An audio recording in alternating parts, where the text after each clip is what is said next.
जय हिंद छात्रों। आज के इस वीडियो में हम आपको बताने वाले हैं आपका 9th क्लास का जो है अर्थशास्त्र इकोनॉमिक्स, ठीक है। क्लास 9th का इकोनॉमिक्स, 9th क्लास का इकोनॉमिक्स का 5वां चैप्टर जिसका नाम है कृषि खाद्यान्न सुरक्षा एवं गुणवत्ता। क्या नाम है? कृषि खाद्यान्न सुरक्षा एवं गुणवत्ता, इकोनॉमिक्स अर्थशास्त्र सोशल साइंस का ये जो है आपका 5वां चैप्टर है। और इसमें टोटल आपको हम 38 ऑब्जेक्टिव प्रश्न उत्तर बताने वाले हैं। ऑब्जेक्टिव प्रश्न उत्तर आपको पता है एग्जाम में कितना इंपॉर्टेंट होता है, तो आप ध्यान से देखिए और अंत तक बने रहें। आपका पूरा हिस्ट्री का वीडियो बना चुके हैं और ये 4 चैप्टर तक बना चुके हैं, आप प्ले लिस्ट में जाकर के देख सकते हैं। तो चलिए शुरू करते हैं। हमारा पहला क्वेश्चन है कि खाद्य सुरक्षा का अभिप्राय क्या है, मतलब क्या होता है खाद्य सुरक्षा। देखिए, ऑप्शन ए है खाद्यान्न की उपलब्धता, दूसरा है खाद्यान्न तक लोगों की पहुंच, और तीसरा है खाद्यान्न क्रय करने की क्षमता, खरीदने की क्षमता, और चौथा है कि उपयुक्त सभी। तो देखिए, खाद्य सुरक्षा का अभिप्राय है उपयुक्त सभी। पहले तो खाद्यान्न उपलब्ध हो, दूसरा उसके तक लोगों की पहुंच हो और खरीदने की क्षमता हो, ये सभी है खाद्य सुरक्षा का मतलब, ठीक है। आपका हमारा दूसरा प्रश्न है, ध्यान दीजिएगा कि हमारे देश में खाद्य असुरक्षित व्यक्तियों की संख्या सबसे अधिक है। तो सबसे अधिक खाद्य असुरक्षित लोगों की संख्या उड़ीसा में, ऑप्शन बी बिहार में, ऑप्शन सी उत्तर प्रदेश में, या ऑप्शन डी इन तीनों में। देखिए, थोड़ा थोड़ा तो तीनों में है, लेकिन सबसे अधिक जो है आपका यूपी में है, उत्तर प्रदेश में है, ठीक है। यूपी के मुख्यमंत्री योगी आदित्यनाथ, ठीक है। चलिए आगे बढ़ते हैं। तीसरा प्रश्न है, सरकार ने मध्याह्न भोजन योजना लागू की है। मध्याह्न भोजन सरकारी स्कूल में जो होता है ना, लंच के समय मिलता है। तो ऑप्शन है प्राथमिक विद्यालयों में, मतलब प्राथमिक मतलब 1 से 5 तक के विद्यालय में प्राथमिक भोजन मध्याह्न भोजन का आयोजन होता है, ठीक है। चलिए आगे बढ़ते हैं। हमारा 4 नंबर का क्वेश्चन है कि सार्वजनिक वितरण प्रणाली का उद्देश्य है। सार्वजनिक वितरण प्रणाली का क्या उद्देश्य है? ऑप्शन ए खाद्यान्न के मूल्य पर नियंत्रण, ऑप्शन बी उचित मूल्य पर खाद्यान्न का वितरण, ऑप्शन सी उपयुक्त ए और बी दोनों, मतलब ये दोनों, या डी इनमें से कोई नहीं। तो ये आपका ऑप्शन नंबर सी सही होगा कि ए और बी दोनों, मतलब खाद्यान्न का मूल्य जो है वो सरकार के नियंत्रण में रहे, और दूसरा उचित मूल्य पर खाद्य का वितरण होता कि गरीब से गरीब लोग उस खाद्यान्न तक पहुंच पाए और अपना पेट भर सके, ठीक है। अगला प्रश्न देखिए कि बिहार में गैर सरकारी संगठन के रूप में कौन से डेयरी कार्य कर रही है। अब गैर सरकारी संगठन के रूप में कौन से डेयरी काम कर रही है? A Mother Dairy, B Amul Dairy, C Patna Dairy, D इनमें से कोई नहीं। तो आपका ऑप्शन नंबर सी होगा पटना डेयरी। कौन सा होगा? पटना डेयरी, ठीक है। चलिए आगे बढ़ते हैं। 6 नंबर का आपका प्रश्न है, भारत में आर्थिक सुधार कार्यक्रम की शुरुआत कब हुई?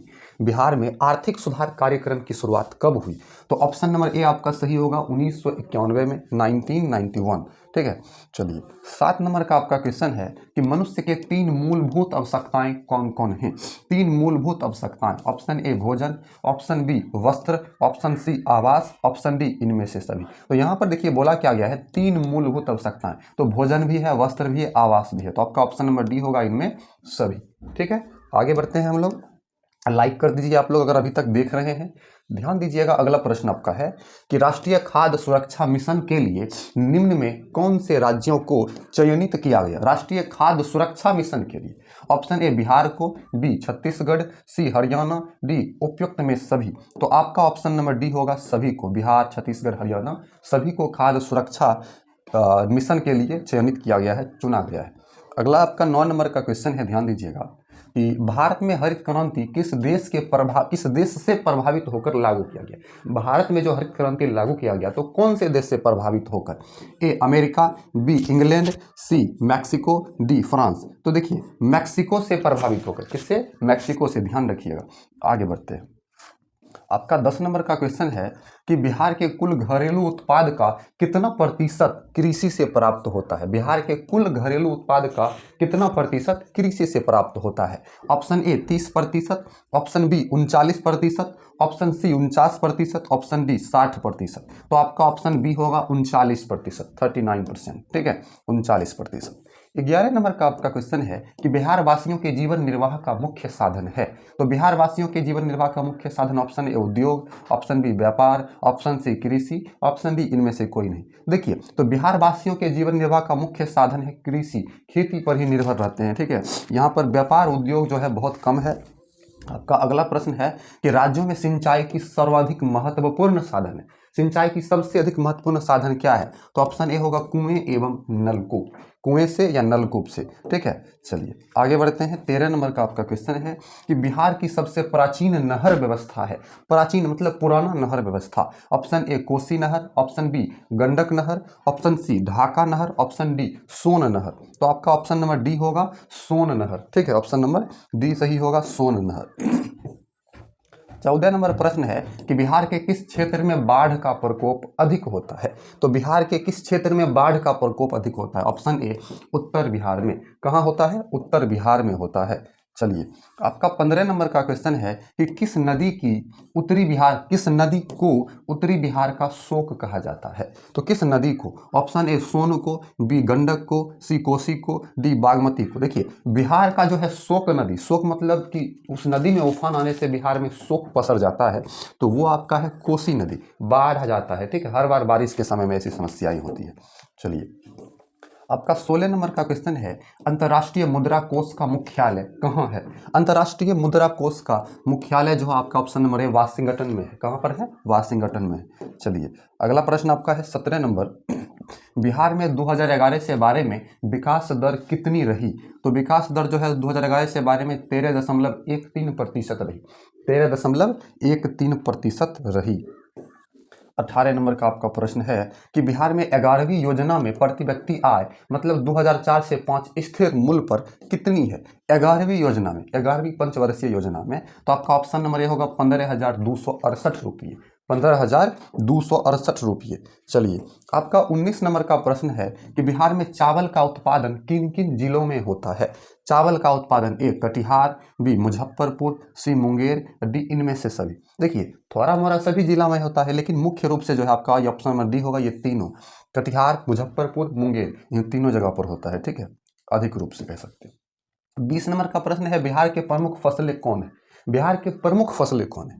ए चावल, बी गेहूं, सी मक्का, डी इनमें सभी। तो आपका ऑप्शन नंबर डी होगा इनमें सभी। चावल, गेहूं, मक्का, इनमें से सभी यहाँ की प्रमुख फसलें हैं जो मुख्य रूप से उगाई जाती है बिहार के किसी न किसी क्षेत्र में। अगला है बिहार में कृषि के पिछड़ेपन के प्रमुख कारण क्या है? तो कृषि के पिछड़ेपन के प्रमुख कारण ऑप्शन ए मिट्टी का कटाव, ऑप्शन बी बाढ़, अकाल तथा सूखे से विनाश, ऑप्शन सी मानसून पर आधारित मतलब वर्षा पर लोग आधारित रहते हैं, ऑप्शन डी इनमें से सभी। तो देखिए ये सभी समस्या है, मिट्टी का कटाव, बाढ़ है, अकाल है, सूखे से विनाश है, मानसून पर आधारित है। तो आपका ऑप्शन नंबर डी सही होगा इनमें से सभी। चलिए आगे बढ़ते हैं। हमारा 22 नंबर का प्रश्न है, ध्यान दीजिएगा 22 नंबर का कि बाढ़ से राज्य में बर्बादी होती है। तो बाढ़ से राज्य में बर्बादी होती है ए फसल की, बी मनुष्य एवं मवेशी की, सी आवास की, डी इन सभी की। तो ऑप्शन नंबर डी होगा इन सभी की। बाढ़ से राज्य में बर्बादी होती है फसल की, मनुष्य की, आवास की, सभी की बर्बादी होती है। ठीक है, चलिए आपका 23 नंबर का प्रश्न है कि अकाल से राज्य में बर्बादी होती है। तो अकाल से राज्य में बर्बादी होती है ऑप्शन है खाद्यान्न फसल की, मतलब जो फसल हम लोग भोजन में खाना में यूज करते हैं उस फसल की। ठीक है, अगला आपका 24 नंबर का क्वेश्चन है कि शीतकालीन कृषि किसे कहा जाता है? शीतकालीन मतलब जो शीत ऋतु में, ठंडा के ऋतु में, अभी के समय में लगाया जाता है। ए भदई, बी खरीफ या अगहनी, सी रबी, डी गर्मा। तो आपका ऑप्शन नंबर बी होगा खरीफ या अगहनी। जो अभी लगाया गया है फसल उसको खरीफ या अगहनी फसल कहेंगे। ठीक है, 25 नंबर का क्वेश्चन है कि सन 1943 में भारत के किस प्रांत में भयानक अकाल पड़ा? ऑप्शन ए बिहार में, ऑप्शन बी राजस्थान में, option C Bengal, option D Orissa. तो आपका ऑप्शन नंबर सी होगा बंगाल में। ठीक है, 1943 में भारत के बंगाल में भयानक अकाल पड़ा। ठीक है, चलिए अगला आपका 26 नंबर प्रश्न है विगत वर्षों के अंतर्गत भारत की राष्ट्रीय आय में कृषि का योगदान क्या हुआ? बढ़ा है, घटा है, स्थिर है या बढ़ता घटता है? तो आपका ऑप्शन नंबर बी होगा घटा है, क्योंकि जनसंख्या बढ़ता है तो जो भूमि कृषि योग्य है उस पर लोग घर बना लेते हैं, तो कृषि का योगदान क्या होगा? घटेगा राष्ट्रीय योगदान में। चलिए आगे है निर्धनों में भी निर्धन लोगों के लिए कौन सा कार्ड, गरीबों में भी जो गरीब होते हैं उसके लिए? A BPL card, B Antyodaya card, C APL card, D इनमें से कोई नहीं। तो आपका ऑप्शन नंबर बी होगा अंत्योदय कार्ड। कौन सा कार्ड? अंत्योदय कार्ड। ठीक है, 28 नंबर प्रश्न है कि निम्नलिखित में कौन खाद्यान्न के स्रोत हैं? खाद्यान्न के, ए गहन खेती नीति, बी आयात नीति, सी भंडारण नीति, डी इनमें से कोई नहीं। तो निम्नलिखित में कौन खाद्यान्न के स्रोत हैं? तो इनमें से कोई नहीं होगा आपका ऑप्शन नंबर डी।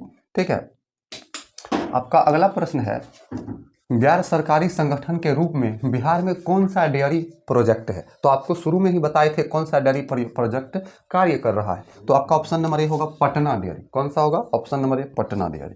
चलिए 30 नंबर का प्रश्न है कि कृषि बेरोजगार का क्या है? तो कृषि बेरोजगार का मुख्य साधन है, क्योंकि कृषि बेरोजगारी का मुख्य साधन मतलब क्या हुआ कि जैसे खेती लोग करता है तो आपको पता है उसमें छिपी हुई बेरोजगारी पाई जाती है। आपको पिछले चैप्टर में बताए थे कि छोटा सा खेत में 4-5 लोग लगे रहते हैं। अगला है डॉक्टर MS स्वामीनाथन कौन है? तो doctor MS Swaminathan option A होगा कृषि वैज्ञानिक है। ठीक है, कृषि वैज्ञानिक है। चलिए अगला हमारा प्रश्न है 32 नंबर कि कृषि भारत एवं बिहार का क्या है? तो कृषि भारत एवं बिहार का इंजन है, इंजन जो इसे आगे खींच कर ले जाता है, अब जिस स्पीड में ले जाता हो।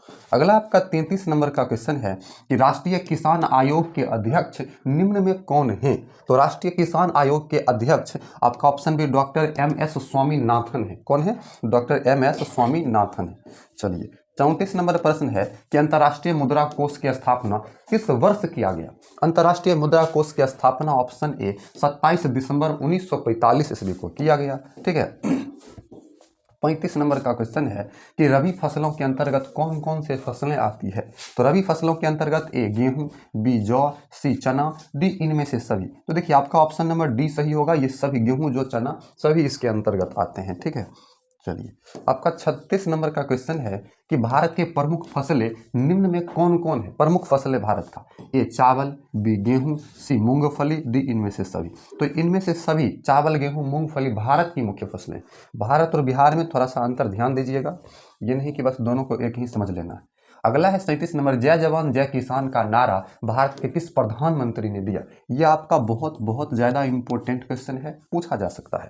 तो आपका ऑप्शन नंबर सी होगा, लाल बहादुर शास्त्री जो थे वही दिए थे जय जवान जय किसान का नारा। ठीक है और आपका इस चैप्टर का अंतिम प्रश्न है 38 नंबर कि देश में दूसरी हरित क्रांति की आवश्यकता किसने बताई? आपका ऑप्शन नंबर ए है Manmohan Singh, option number B है Atal Bihari Vajpayee, option number C है doctor APJ Abdul Kalam, option number D है PV नरसिम्हा राव। तो आपका इसमें से जो भी ऑप्शन सही है कमेंट बॉक्स में जरूर लिखिएगा। और अभी अंत तक आप लोग वीडियो को देखें और हमने आपको इस वीडियो में जो है इसमें आपको हमने इस वीडियो में ये आपका जो 5वां चैप्टर है कृषि खाद्यान्न सुरक्षा एवं गुणवत्ता, ये पूरा का पूरा ऑब्जेक्टिव बताया। वीडियो अच्छी लगी तो लाइक करके हमारे इस यूट्यूब चैनल को सब्सक्राइब कर लीजिए। थैंक्स फॉर वॉचिंग, मिलते हैं अगले वीडियो में, धन्यवाद।